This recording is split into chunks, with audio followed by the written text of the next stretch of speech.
When I go to a party, my favourite thing is to dig into the appetisers, and have I got a great idea for you using some Hungarian salami. Now this one's mild and savoury in flavour, and it's made with traditional spices. Now what I'm going to be making are some little Hungarian salami skewers with some mozzarella, tomato and basil, the perfect combination. Now I start with seasoning my tomatoes, so just a small pinch of salt, and give them a bit of a mix.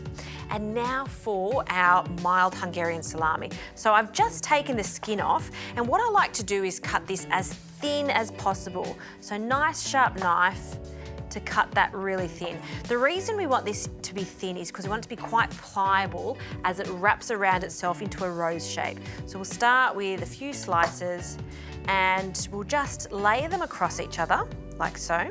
And now what I like to do is just fold it over, just 2/3 of the way up, kind of hold it with your hands, and then we're going to roll it up so it almost looks like a flower. So it doesn't have to be absolutely perfect because we are going to fasten it with a toothpick. Look at that, how gorgeous, a little flower. Then we grab a toothpick and we just fasten it to the center like so. And now we can add the other flavouring. So a little bit of basil, so 2 sprigs of basil.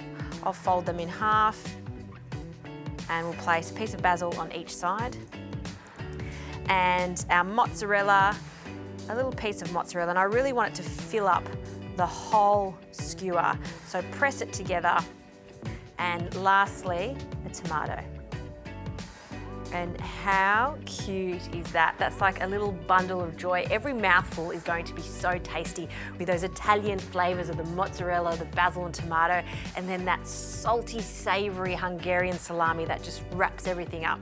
That with a glass of wine is fantastic. I'm going to make a few more of those. I think my friends will love that next time I have a party.